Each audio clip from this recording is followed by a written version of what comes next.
Navsanket news, अचूक आणि निर्भीड बातमीचा नवसंकेत। खुनाच्या गुन्ह्यातील 2 आरोपींना शहापूर पोलिसांनी अवघ्या 4 तासात केलं गजाआड। शहापूर पोलिसांनी तत्पर आणि कौतुकास्पद कारवाई करत खुनाच्या गुन्ह्यातील 2 आरोपींना अवघ्या 4 तासाच्या आत ताब्यात घेतले। सदर घटनेचा शहापूर पोलीस ठाण्यात गुन्हा दाखल झाला होता। फिर्यादी सौ वनिता सचिन बोरगे राहणार गणेशनगर शहापूर यांनी तक्रार दिल्यानुसार त्यांच्या सख्ख्या भावाचा विनोद अण्णासो घुगरे वय 32 यांचा खून करण्यात आला।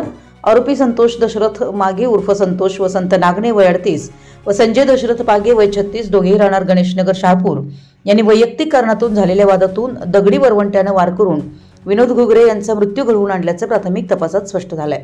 गुन्हा घडताच पोलिसांनी गुप्त बातमीदार व तांत्रिक माहितीच्या आधारे तात्काळ शोध मोहीम राबवली आणि केवळ 4 तासाच्या आत दोन्ही आरोपींना ताब्यात घेतलं। पुढील तपासात आरोपींना अटक करून न्यायालयात हजर केलं असता न्यायालयाने 22 ऑगस्टपर्यंत पोलीस कोठडी मंजूर केली आहे। या संपूर्ण कारवाईत कोल्हापूर जिल्हा पोलीस अधीक्षक योगेश कुमार गुप्ता, अपर पोलीस अधीक्षक अण्णासाहेब जाधव, उपविभागीय पोलीस अधिकारी विक्रांत गायकवाड यांच्या मार्गदर्शनाखाली पोलीस निरीक्षक सचिन सूर्यवंशी, पोलीस उपनिरीक्षक महावीर कुटे, श्रीकृष्ण दरेकर व पोलीस अंमलदार अविनाश मुंगसे, प्रमोद भांगरे, अर्जुन फातले, सतीश कुंभार, शशिकांत ढोणे, रोहित दावाळे, आयुब गडकरी, पोपट भंडारे, गणेश लोहार, होमगार्ड महेश शेळके, अभिजित चव्हाण, इम्रान इत्यादींचा समावेश होता। शहापूर पोलिसांच्या या तत्पर कामगिरीचं सर्वत्र कौतुक होत आहे।